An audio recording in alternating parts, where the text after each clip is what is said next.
हैं ऊर्जा के संसाधन के बारे में। इस यही है कि वैसे वैसे सभी वस्तुएं जिससे हमें ऊर्जा प्रदान होता है, उस प्रकार के वस्तुओं को दोस्तों हम लोग ऊर्जा के संसाधन कहते हैं। सबसे पहले दोस्तों हम लोग कोयला के बारे में बात करेंगे।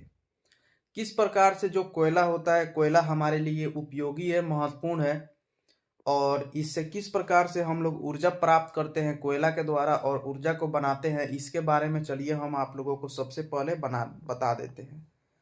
तो कोयला प्राचीन वनस्पति का परिवर्तित रूप है। यह शक्ति और ऊर्जा का महत्वपूर्ण स्रोत है दोस्तों। जो कोयला होता है, कोयला शक्ति और ऊर्जा का दोस्तों एक महत्वपूर्ण स्वरूप है। मैंने आप लोगों को दोस्तों पहले ही बताया, इसलिए इसे आधुनिक उद्योगों का जननी भी कहते हैं दोस्तों। जो कोयला होता है, कोयला को दोस्तों हम लोग आधुनिक उद्योगों का जननी के रूप में मानते हैं, क्योंकि यह जो कोयला होता है हमारे लिए काफ़ी ज़्यादा मतलब अनेकों कामों में दोस्तों अपना महत्वपूर्ण भूमिका निभाता है। उसके बाद दोस्तों हम आप लोगों को बता दें कि प्राचीन काल में कोयले का प्रयोग घरेलू कार्यों तक ही सीमित था, परंतु भाप के इंजन के आविष्कार ने इसे महत्वपूर्ण ईंधन बना दिया।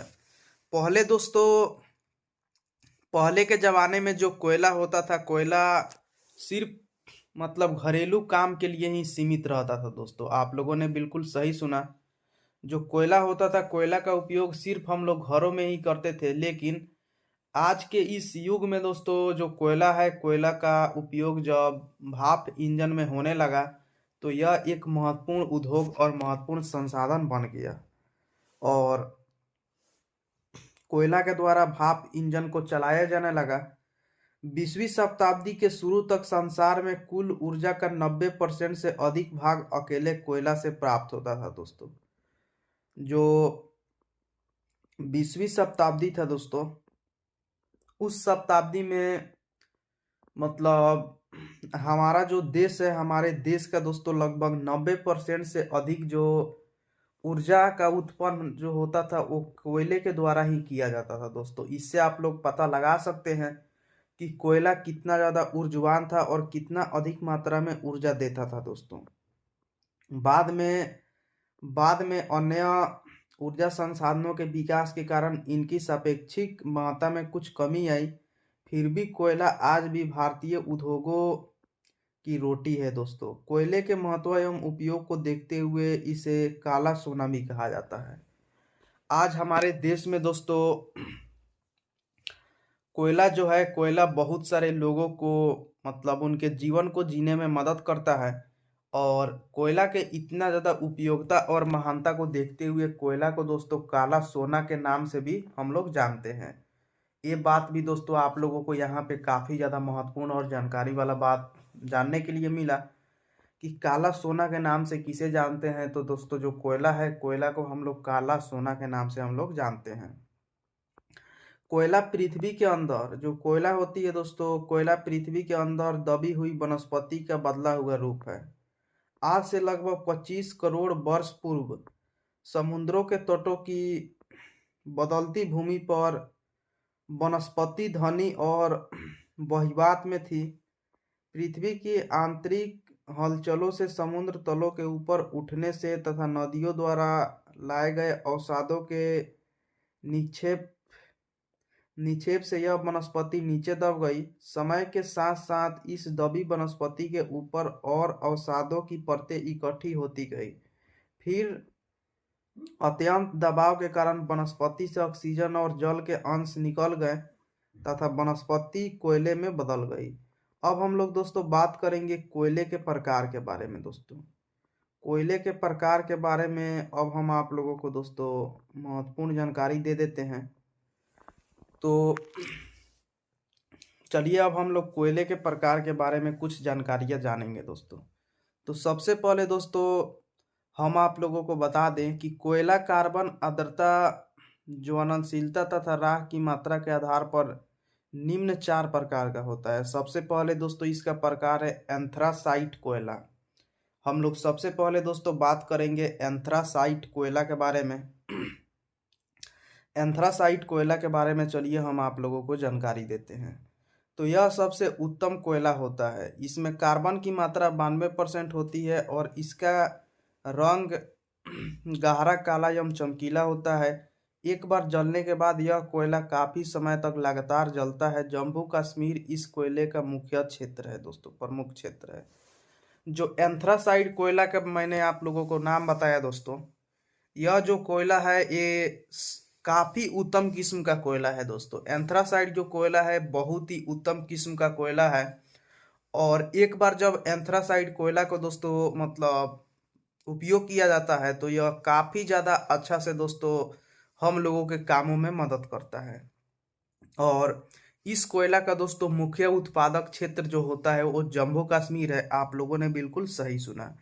अब हम लोग दोस्तों बात करेंगे बिटुमिन्स के बारे में। बिटुमिन्स कोयला जो ये भी कोयला का प्रकार है। तो चलिए हम लोग इसके बारे में भी आप लोगों को जानकारी देते हैं। तो इसमें कार्बन की मात्रा 60% से 80% और यह कोयला आग जल्दी पकड़ता है। विश्व के कुल कोयला का उत्पादन का 80% कोयला इसी प्रकार का है। यहाँ पे दोस्तों जो बिटुमिन्स कोयला है यह हमारे देश में या विश्व में सबसे अधिक मात्रा में दोस्तों कोयला के इसी रूप का हम लोग मतलब उत्पादन करते हैं और उपयोग करते हैं। क्योंकि जैसे कि दोस्तों मैंने आप लोगों को बताया कि बिटुमिन्स कोयला जो है यह हमारे विश्व में 80% कोयला में मतलब यही प्रकार है दोस्तों। 80% जो कोयला के रूप में बिटुमिन्स पाया जाता है।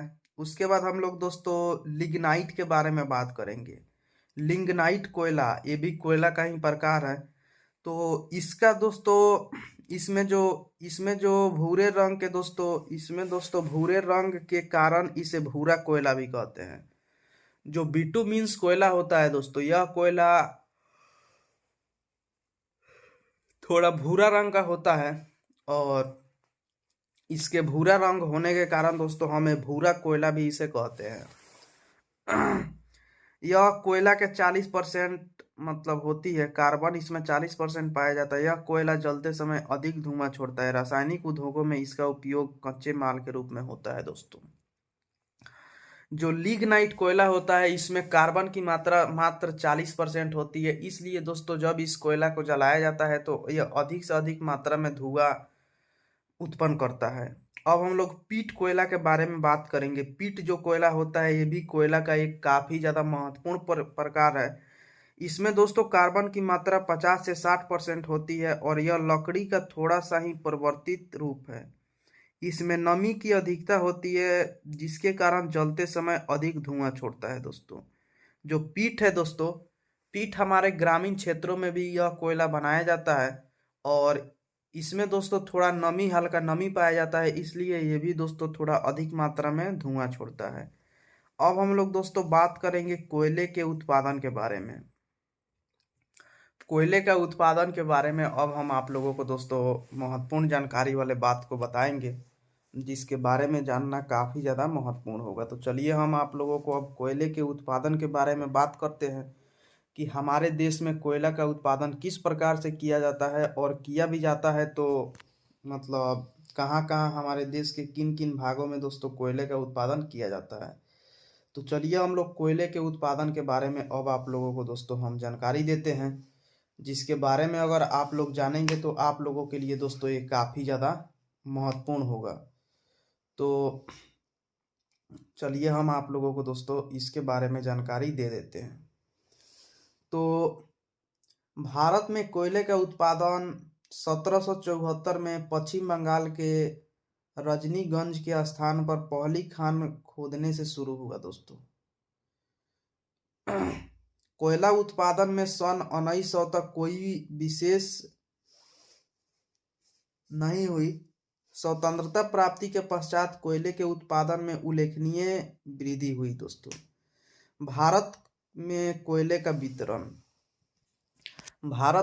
का वितरण किस प्रकार से किया जाता है, अब हम इसके बारे में आप लोगों को दोस्तों बहुत सारी जानकारी देंगे।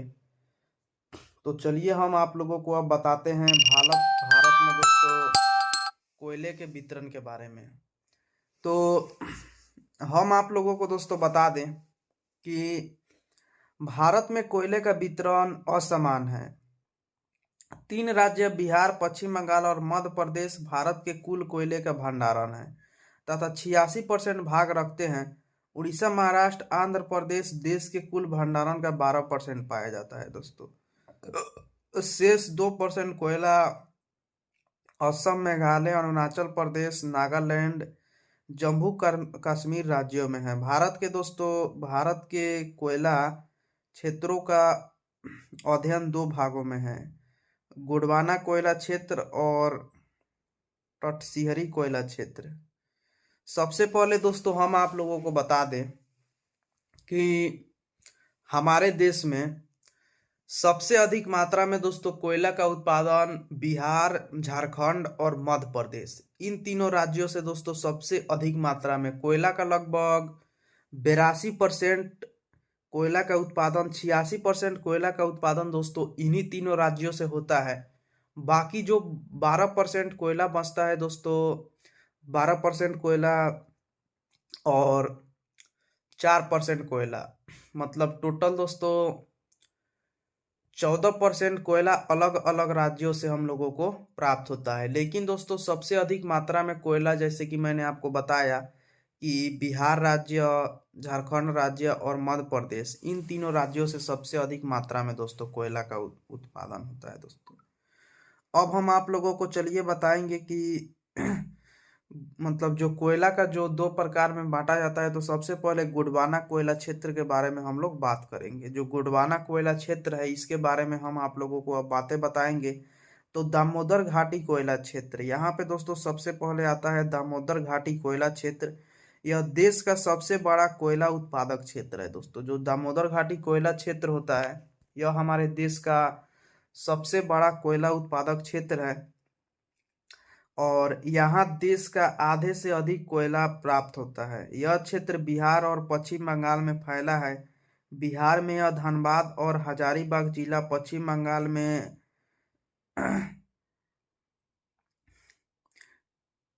पुरुलिया, इन सभी दामोदर घाटी कोयला क्षेत्र के अंतर्गत निम्न कोयला क्षेत्र आते हैं दोस्तों। तो चलिए हम आप लोगों को बताते हैं